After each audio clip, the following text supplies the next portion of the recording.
এসব নামাজের পরে আবার দাঁড়াইলাম আপনাদের বিষয় সভ্য সমাধান বিপক্ষের প্রশ্ন আস্তে আস্তে পরিবারের সমাধান মাগো প্রার্থনা জানাই আমার কথায়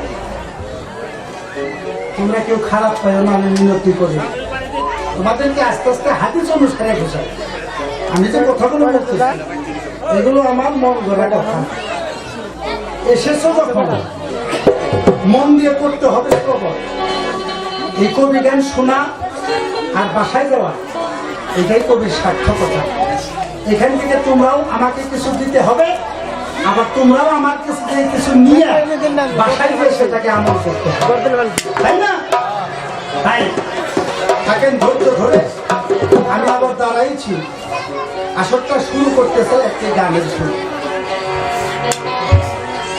ওরে দয়া সবই তোমার লাগো ওরে দয়াল সবই তোমার খেলা ও দয়াল সবই তোমার খেলা সবই তোমার খেলা সবই তোমার খেলা সবই তোমার খেলা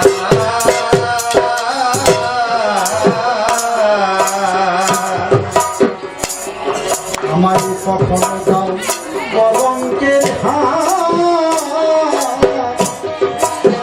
ওরে আমার কখন বড় ফুলের মালা তোমার সবে তোমার খেলা সবে তোমার খেলা সবে তোমার খেলা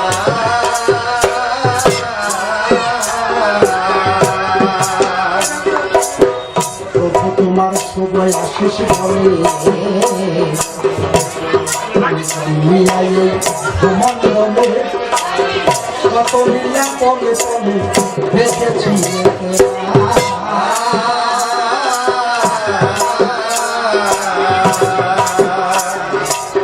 প্রভু তোমার সবাই আশিস বলে বলে কত লীলা পলে পলে দেখেছি একলা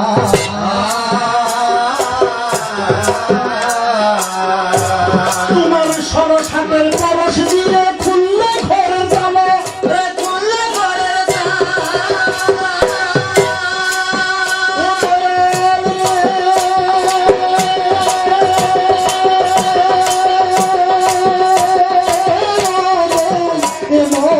সরসাতের পরশ দিয়ে খুললে ঘরে জানো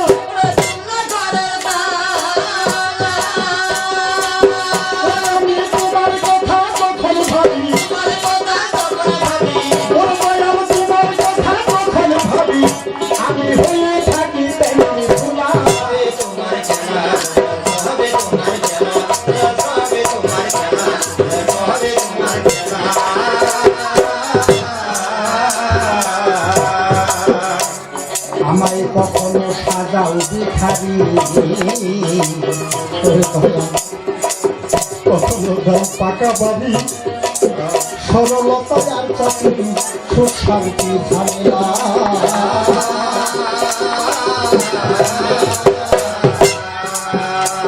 আমায় কখনো সাজাও ভিখারি ওরে দয়া কখনো দাও পাকা বাড়ি সরলতায় আর চাকরি সুখ শান্তি ঝামেলা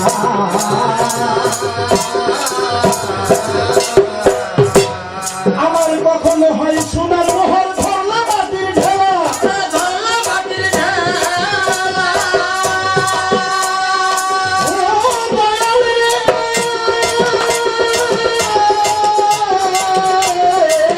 কখনো হয় সোনার মোহর ধরলা মাটির ঢেলা তুমি তার ঘরের মুখে সন্ধ্যা করি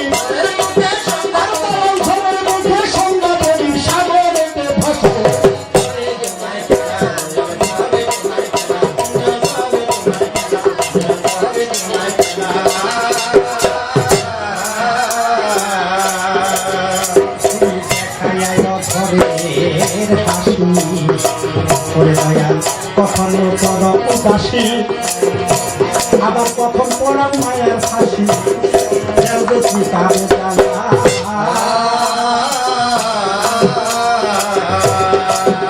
তুমি দেখায় ধরে হাসি আবার কখনো কহরি হাসি আবার কখন পড়াও মায়ার হাসি দেখি তার জ্বালা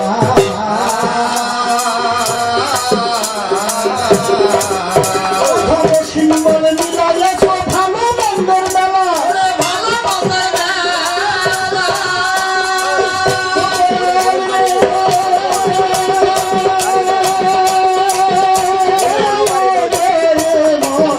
সিম্বলে মিলাইয়াছ ভালো মন্দের মেলা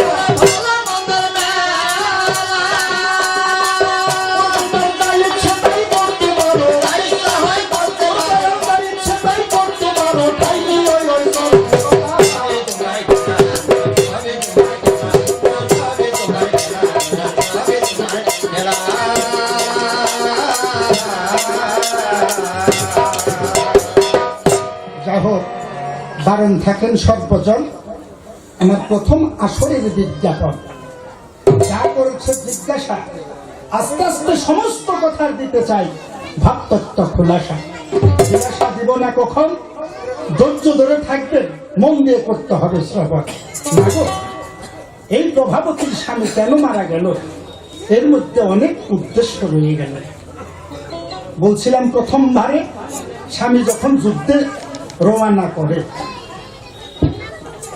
নেত্র দিয়ে যখন ইঙ্গিত দিয়েছিল ওর স্বামী ওর কাছে ঘুরে আসলো তখন বেলা 10টা বাজে দেখে দেখে বলছিল স্বামীর ঠাই স্বামী গো যুদ্ধে যাবে তার আগে তোমার কাছে প্রেমালঙ্ঘন চাই মাগো দিবসের প্রতিক্রিয়া করলে পরে 40 বছর আয়ু থাকলেও সে বেলা দিবে পরে দিবসে প্রতিক্রিয়া করেছিল রাবণ দুরাচার সোনার লঙ্কা পুরে হয়ে গিয়েছিল তার ছাড়খা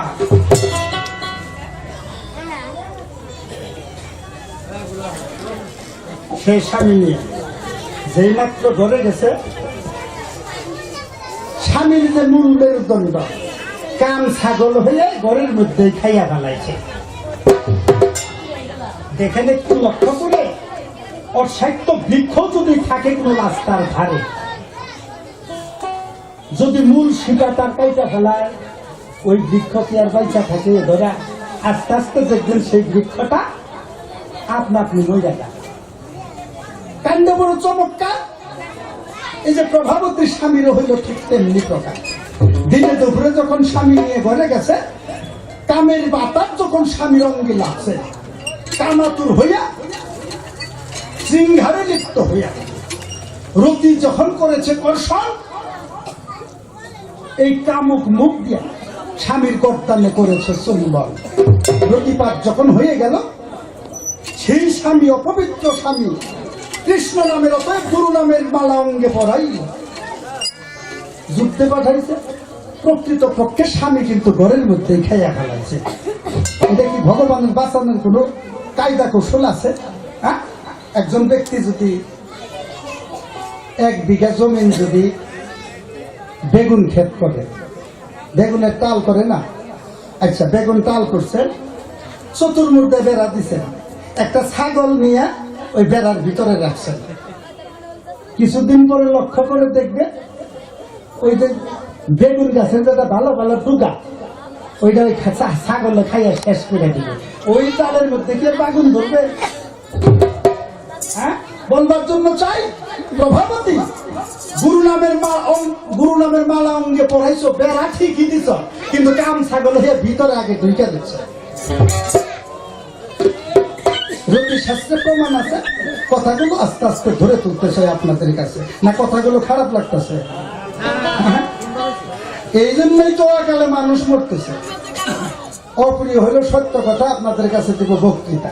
বুলগাবাড়ি গ্রামে, বুলগাবাড়ি গাঁও আর বুলগাবাড়ি পাথার যদি সেন্সাস হয় ভাই, লক্ষ্য করে দেখবেন ওই বুলগাবাড়ি গাঁও আর পাথারের মধ্যে কমপক্ষে 200 জন নারী 40 বছরের স্বামী নাই। খালি অমুক বিধবা অমুক বিধবা অমুক বিধবা কেন হইল? এই যে কান ছাগল হইয়া অকালে স্বামীর নুন মেরে দণ্ড খেয়ে ফেলাইল, এই জন্য বিদ্যার সংখ্যা বাড়তেছে। সত্য কথা বললাম দাদা আপনাদের কাছে। কেন? জ্যোতিষশাস্ত্র পড়ো না? জ্যোতিষশাস্ত্রের মধ্যে লিখেছে 101টা পতঙ্গ মারলে যে পাপ হয়, একটা পাখি হত্যা করলে তার সেই পাপ হয়। 101টা পাখি হত্যা করলে যে পাপ হয়, একটা পশু হত্যা করলে তার সেই পাপ হয়। 101টা পশু হত্যা করলে যে পাপ হয়, একটা নর হত্যা করলে সেই পাপ হয়। 101টা নর হত্যা করলে যে পাপ হয়, একজন মানুষ হত্যা করলে সেই পাপ হয়।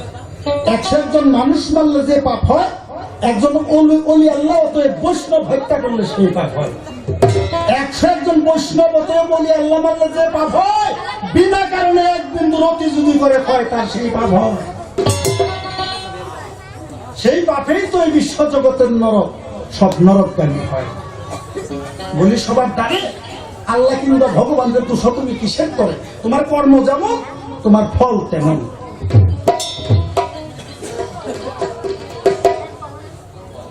যা হিন্দু শাস্ত্রে করেছিল জিজ্ঞাসা, অল্পের মধ্যে সাধ্যমতো করলাম খোলাসা।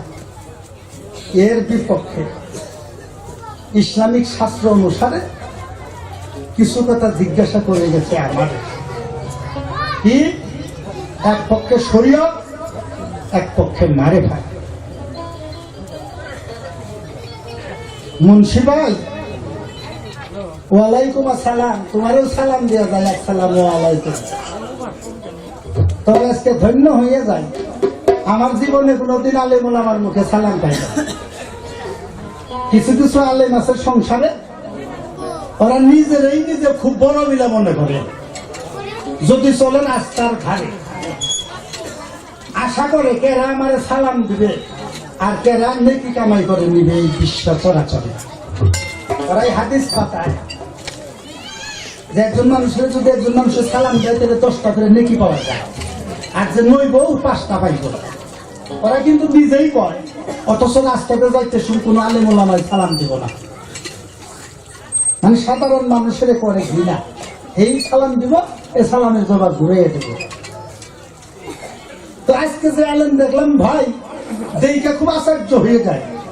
এই সর্বপ্রথম আসলো এই ফকির দেখে সালাম দিল, বাহ বাহ বাহ। একজনে বিয়ে করছে তো নতুন নতুন শ্বশুর বাড়ি গেছে, খালি ঘরের ভিতরেই থাকে।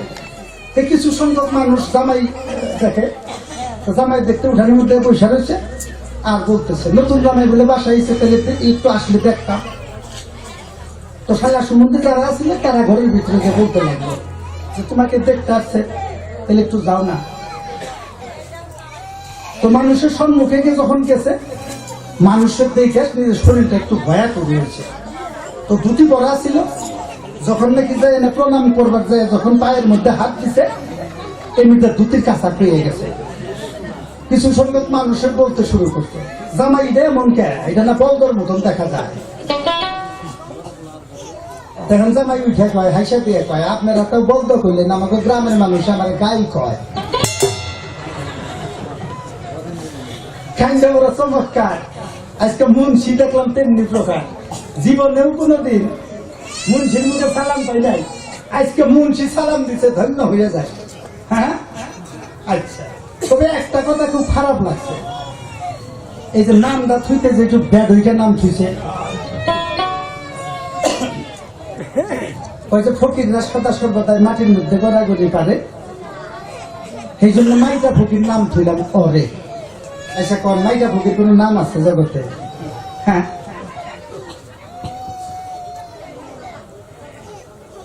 ধন্য হয়ে যায় যে নাম থুইছে, তাতে যাতে খারাপ পাই না।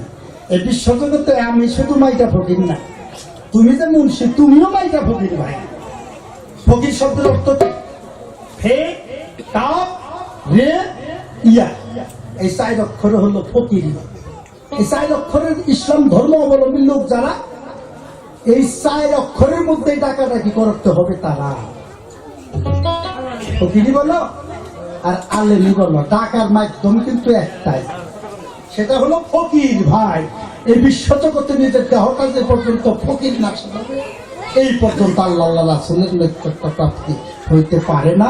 তার বাস্তব প্রমাণ দিতেছি, ধৈর্য ধরে শুনবেন। সহ্য না কেমন? হে শব্দের অর্থ হলো ফহিয়ত। ফহিয়ত শব্দের অর্থ হলো ফাঁকে থাকা। কাম, ক্রোধ, লোভ, মুহ, হিংসা, নিন্দা, অহংকার, মদ, মৎসর্য যে পর্যন্ত এই দেহের থেকে দূর করতে না পারবে, সেই পর্যন্ত একজন প্রকৃত ফকিরের ফে অক্ষর পৌঁছাইতে পারে না। তাহলে তুমি মুন্সি ভাই, তোমার আমি বুঝাইতে চাই, তুমি যে আলেম, তুমি যে নামাজ পড়তেছ, আমার বাড়ি বাড়ি খাইতেছ, তাই না? তাহলে তোমার ভিতরে যদি কাম থাকে, তোমার ভিতরে যদি লোভ থাকে, তোমার ভিতরে যদি অহংকার থাকে, তোমার মধ্যে যদি হিংসা থাকে, তোমার মধ্যে যদি নিন্দা থাকে, তাহলে তুমি কিসের আলেম? তোমার নামাজ আল্লাহ কবুল করবে? করবে না। তাইলে তুমি একজন ফকির। ফকিরের অর্থ তুমি বুঝো না। তাহলে ফের শব্দ ফহিয়ত গেল। কাপ শব্দের অর্থ হলো কেনা।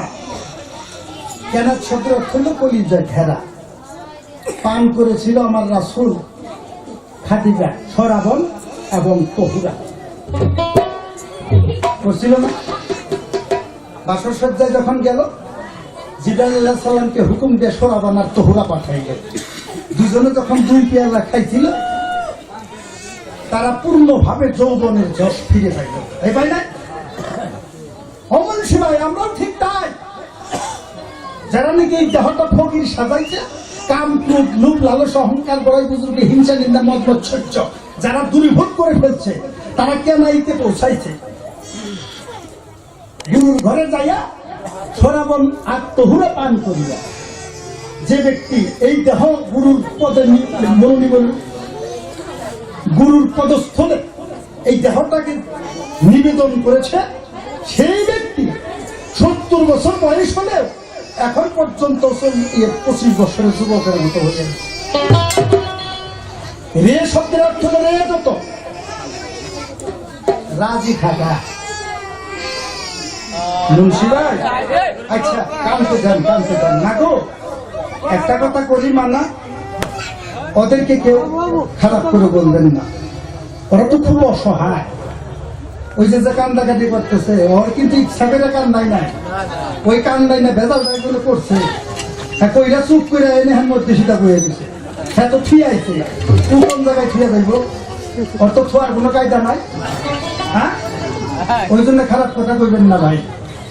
খুচরা পয়সা থাকলে বলে ওইটা পকেটের মধ্যে জমর করে। খুচরা পয়সাটা কিন্তু আমরাই বানাইছি। আমরা তো খুচরা পয়সাটা একটু থিয়েছি, ওরা কোন জায়গায় থুইব? গিটে করে নিয়ে আইছে।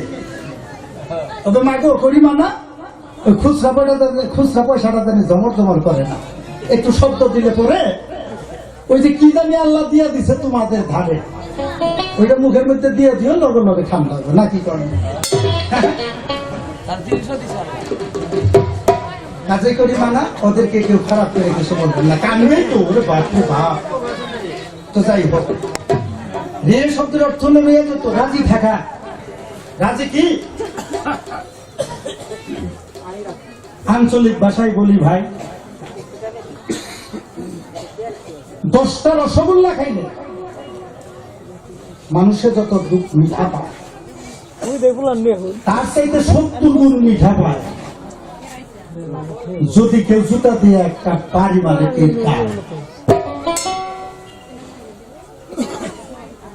তার চাইতে বেশি মিঠা পায়। তার বাস্তব প্রমাণ দিতেছি আমি আপনাদের এই কাব্য সভা। আমাদের ইমাম হানিফা মুজাহাবের ইমাম হলো আবু হানিফা রাহমাতুল্লাহ আলাইহি, তাই না? উনি যখন শৈশব ছিলেন, মাদ্রাসায় চলে যায় খালি পায়। একদিন হুজুর ডাক দিয়া বললেন, হানিফারে একটা কথা বলি, তবে কি এই বালু মরুভূমির মধ্যে এই ভাজা বালুর উপর দিয়া খালি পায়ে দিয়া তুমি মাদ্রাসায় আসো, প্রত্যেকেই তো জুতা বাইতে আসে, তুমি কেন জুতা বাইতে আসো না? এই কথা বলার পরে আবু হানিফা ডাক দিয়ে বলছে হুজুরের ধারে, হুজুর গো, আমার বাবা এমন দিন দরিদ্র, একজোড়া জুতা আমাকে কিনে দিতে পারে না, তাই তো আমি খালে পায়ে আসি। হুজুর ডাক দিয়ে বললো হানিফার ধারে, হানিফারে, এই মাদ্রাসা ছুটি হইলে পরে তুই একটু চলে যাবি আমার কামরার ভিতরে। মাদ্রাসা যখন ছুটি হইল, সত্যি করে উস্তাদের হুকুম রক্ষা করার পরে হুজুরের কামরার ভিতরে চলে গেল। যেই মাত্র চলে গেছে, হুজুর তখন আবু হানিফারে হুজুরের একজোড়া পুরান জুতা দিছে। আবু হানিফা, তুমি এক কাজ করো, কি এই জুতা জোড়া আগামীকাল কইরা তুমি মাদ্রাসায় এসো। আবু হানিফা গুরু, যে গুরু জুতা নিজের অঙ্গে লাগাইছে, পায়ে লাগাইছে, সেই জুতা হাতে কইরা বাসায় নিয়ে গেছে। বাসায় যাইয়া সারা রাত্রি ভরে সেই জুতার কাপড় গুলা খুলছে, খুইলা সুন্দর করে একটা টুপি বানাইছে। টুপি বানাইয়া সেই টুপি মাথায় ধারণ করিয়া পরের দিন খালি পায়ে মাদ্রাসায় গেছে। যখন নাকি মাদ্রাসায় গেল, হুজুর সঙ্গে সঙ্গে হানিফার পায়ের দিকে লক্ষ্য করল, জুতা পরে নাই, খালি পায়ে হাঁটছে। জিজ্ঞাসা করছে, হানিফা আইজো কেন খালি পায়ে আসছো? কোনো কথা বলে না। ঠিক আছে, এই মাদ্রাসা ছুটি হইলে পরে তুমি আবার আমার কামরার ভিতরে যেতে হবে। মাদ্রাসা যখন ছুটি হইল, সত্যি সত্যি আবু হানিফা তখন কামরার ভিতরে চলে গেল। হুজুর ক্রোধান্বিত হইয়া একটা চাবুক হাতের মধ্যে নিয়ে আবু হানিফাকে ব্যত্রাঘাত করা শুরু করল। তুই আমার এমন অবাধ্য ছাত্র, আমার কাছে টাকা পয়সা ছিল না, তাই তোকে আমি নিজের পায়ের ছিঁড়া জুতা তোকে আমি খুব ভালোবাসা দিয়েছি। যা আপাতত কিছুদিন তুই জুতা পাই দিয়ে আমার এই মাদ্রাসায় আসবি, আমার বেতন পাইলে পরে একজোড়া নতুন জুতা কিনা দিব আমি তোরে। কেন দিয়েছি জানিস হানিফারে? এই মাদ্রাসার যতগুলো ছাত্র আছে সবার চাইতে আমি তোর মনোপ্রাণ দিয়ে ভালোবাসি। আজকে আমাকে তুই অপমান করলি, আমি পুরান জুতা দিছি বলে তুই সেই জুতা পরে আসলি না, ইনকার করে রাস্তায় ফেলে দিয়েছিস। এই বলে আবু হানিফার পৃষ্ঠে ছটছট করে আঘাত শুরু করলো। আবু হানিফা চোখের জল ঝরতেছে, আর উস্তাদের ব্যত্রাঘাত পৃষ্ঠের মধ্যে ঠাইটা রক্ত ছিটছিট করে মাটির মধ্যে লাল লাল হয়ে যাইতেছে। আবু হানিফা এই মুখ দিয়ে একটু চিৎকার করে না, একটু হুরে কয় না, একটু আহারে কয় না, শুধু গুরুর পায়ে ধরে কাঁদতেছে, আর এই চোখের পানিতে গুরুর পাও মোচন করতেছে। এত করে মারার পর আবু হানিফা উস্তাদ দেখে মাটি লাল লাল হয়ে গেছে। আবু হানিফার পৃষ্ঠের রক্ত আবু হানিফার উস্তাদের জুতা লাল হয়ে গেছে। টান্ডা তুলছে, আবু হানিফা হুজুর এত করে তোকে ব্যত্রাঘাত করতেছি, তবু তো একটু হুড়ে কস না কেন? বিনয় করে বলছে, হুজুর আপনি শুধু আমার পায়ের দিকে তাকাইলেন, আমার মাথার দিকে একটু তাকাইলেন না। হুজুর গো, যে জুতা আপনি গুরু আপনি পরিধান করেছেন, সেই জুতার মধ্যে আমি কিভাবে পাও লাগাবো? লাগাইতে পারি না। আপনার পুরস্কৃত ধন আমি ঘরে নিয়ে সারা রাত্রি ভরিয়া আপনার এই জুতার কাপড় খুলে আমি মস্তকে টুপি বানিয়ে ধারণ করেছি। এইভাবে মারতেছি, তুই কাঁদছিস, এই কথা আগে বললি না কেন? বলে হুজুর গো, হাদিস শরীফের মধ্যে আছে, যদি কোনো ভক্তের গায়ে কোনো পীরে আঘাত করে, যে জায়গায় আঘাত করবে সেই জায়গায় কখনো দুজকে যাইতে পারে না। এই তো আমি পৃষ্ঠ পেতে দিয়েছি হুজুর, আপনার যত ইচ্ছা হয় আপনি আমাকে মারুন, আপনার মায়ের পরশে আমার নীরব দেহ সরস হয়ে যাবে। ভক্ত বুকের মধ্যে চড়াইয়া মাথার মধ্যে হাত দিয়ে বলছিল, বাবা আবু হানিফা আমি তোকে আশীর্বাদ করলাম, তুই হানিফা মুজাহাবের যেভাবে উস্তাদ মানছিস, হানিফা মুজাহাবের তুই হবি ইমাম। সত্যি সত্যি আবু হানিফা এই হানিফা মুজাহাবের ইমাম হয়ে ফকির ভাই, মুন্সি ভাই, এই যে আমাদের রে আখরের অর্থ ঠিক তাই। রাজি থাকা, ভালো মন্দ যা কিছু হইতেছে সম্পূর্ণ আমার গুরুর দপ্তরে থেকে হইতেছে, আমার বলার কিছু। ইয়া শব্দের অর্থ হলো সদা সর্বদাই আল্লাহর ইবাদত করা। ইবাদত নামাজ পড়া, আল্লাহর হুকুম, জিকির করা, আল্লাহর হুকুম, এই আল্লাহর হুকুম পালন করা, ইবাদত করা। ইবাদত বলতে যে শুধু নামাজ তা না, আকিমুস সালাহ তাআলা যিকরি, সদা সর্বদা আল্লাহু আল্লাহু, যার মধ্যে জিকির আছে তার নামাজটা কায়েমি হয়ে গেছে। তাহলে বিশ্বজগতে নবীর উম্মত যারা, ফকির তারা, এর মধ্যে ফকির আর মুন্সি, শরীয়ত এবং মারেফত এগুলা কিছু না, একই জিনিস, যে যেভাবে আমল করে কাজে করি মানা। এই নিয়ে কোনো টিটকারি মস্করা করো না।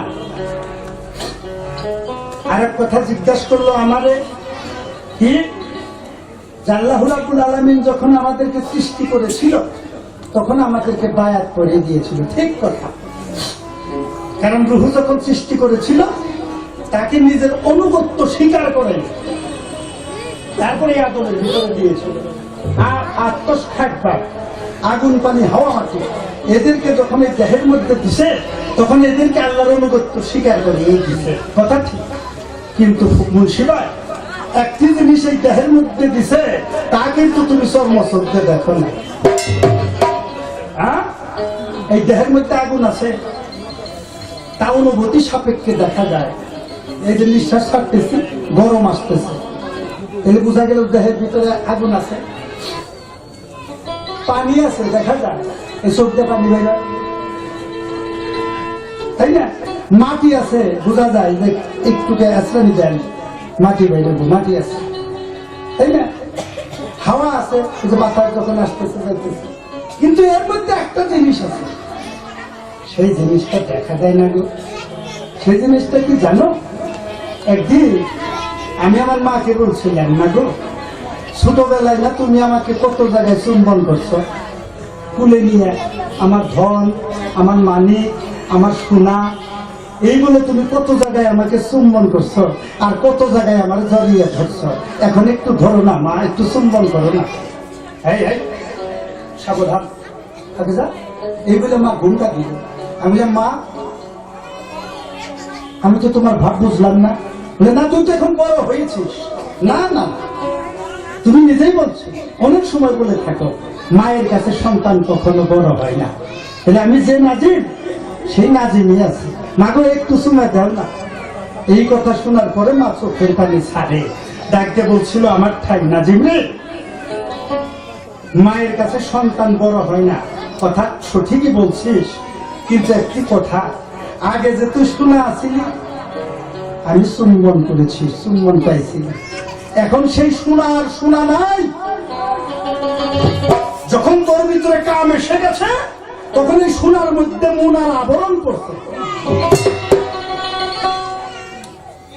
মায়ার সংসারে আসিয়া নিজের ভিতরে কামের আভ্রা নিয়া সদা সর্বদাই কাম জ্বালায় মত্ত হয়ে থাকিস।